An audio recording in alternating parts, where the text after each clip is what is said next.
आज हम दिखाएंगे आपको रक्त तलाई। रक्त तलाई यानी कि खून का तालाब। हल्दी घाटी का जब युद्ध हुआ था उस वक्त अकबर की सेना और महाराणा प्रताप की सेना के कट जाने की वजह से उनके शव के जो टुकड़े हुए थे, जो खून का तालाब भर गया था। उस वक्त यह युद्ध हुआ था 18 जून 1576 के दिन। तो उस दिन युद्ध हुआ था। युद्ध होने के बाद बारिश आने की वजह से खून और पानी दोनों मिक्स हो जाने की वजह से इस हल्दी घाटी से यहाँ जो पानी इकट्ठा हुआ वो रक्त तलाई बढ़ गया उस नाम, यानी कि खून का तालाब। मेवाड़ के अंदर छोटे तालाब को तलाई कहा जाता है। अब हम पहुंच चुके हैं रक्त तलाई के यहाँ। ये जो गेट देख रहे हो आप, रक्त तलाई का गेट है। जैसे आप अंदर प्रवेश करोगे, यहाँ पर लिख रखा है विरासत को सजो कर रखे और गौरवान्वित और अनुभव करे। जैसे अंदर जाएंगे, ये जो आप सामने चबूतरा देख रहे हो, ये सती माता का चबूतरा है।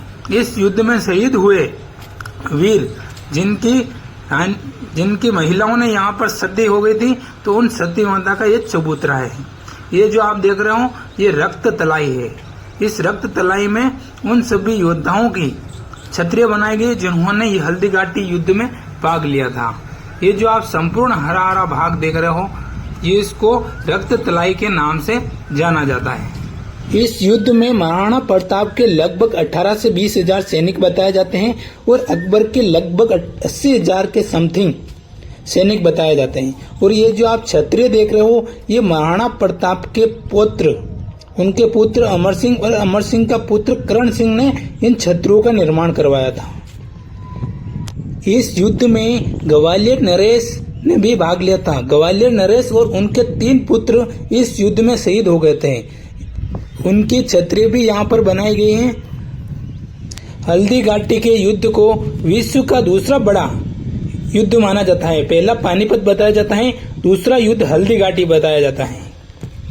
इस युद्ध में राणा पूंजा की सेना, आदिवासी सेना और हकीम खां सूरी की सेना लगभग 5000 बताई जाती हैं और महाराणा प्रताप की सेना, तीनों सेना मिलाकर यहाँ से 18 से 20 हजार मेवाड़ के सैनिक हुए थे और अकबर के जो सैनिक थे वो 80 हजार थे।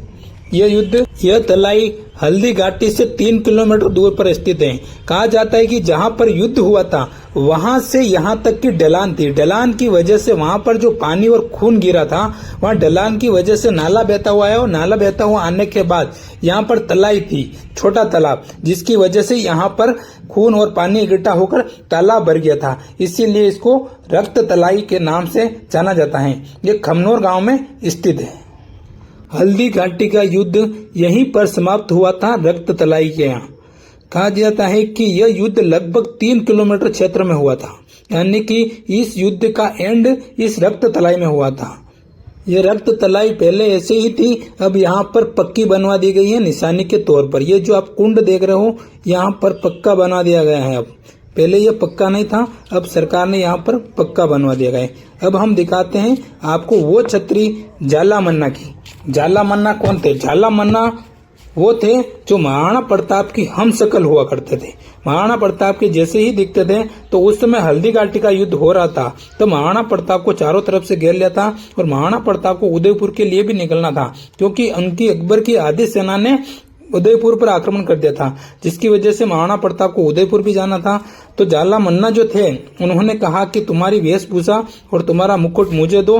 वो महाराणा प्रताप के जैसे ही हम शकल दिखते थे, इसीलिए उन्होंने महाराणा प्रताप का वेश धारण करा और उन्होंने कहा कि मुझे हो जाने दो इस देश के लिए शहीद और आप यहाँ से सुरक्षित निकल जाओ उदयपुर के लिए। इसी प्रकार जाला मन्ना ने महाराणा प्रताप को यहाँ से सुरक्षित निकलने के लिए बोल दिया और जाला मन्ना जो थे महाराणा प्रताप की वेशभूषा धारण करके हल्दी घाटी में युद्ध लड़े थे। जैसे ही जाला मन्ना वहाँ पर शहीद हुए तो मुगल सेना को ये लगा कि महाराणा प्रताप शहीद हो गए थे, ये युद्ध इस जगह पर एंड हो गया था। इसीलिए ये जो आप देख रहे हो, ये महाराणा प्रताप के सेनापति हकीम खां सूरी की समाधि बनाई गई यहाँ पर। हकीम खां सूरी अफगानिस्तान के राजधानी काबुल के पठान थे। पहले क्या होता था कि हिंदुस्तान के अंदर मुगल भी रहते थे और अफगानिस्तान के लोग भी रहते थे और हिंदुस्तानी लोग भी रहते थे।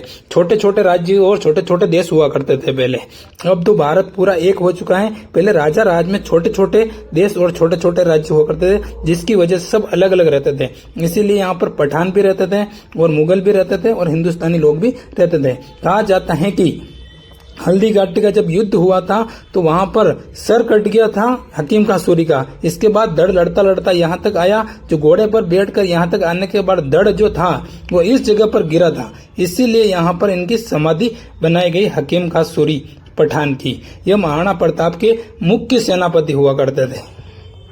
हकीम का सूरी अपनी 5000 सेना और एक तोप लेकर आए थे, जिसकी वजह से उन्होंने बहुत सारे मुगलों को मार गिराया था। इसी प्रकार हल्दी घाटी का युद्ध उन्होंने हकीम का सूरी और राणा पूंजा और महाराणा प्रताप तीनों ने मिलकर, और यहाँ की मेवाड़ की सेना और मेवाड़ की जनता प्रजा ने भी बहुत साथ दिया इस युद्ध में, इसीलिए ये युद्ध हुआ था। और इस युद्ध में रक्त में रंग गई हल्दी घाटी, इसीलिए इसको रक्त तलाई कहा जाता है।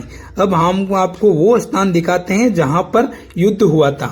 चलते हैं अब शाही बाग की तरफ, उसको शाही बाग के नाम से जाना जाता है। ये जो स्थान देख रहे हो आप, बादशाही बाग है।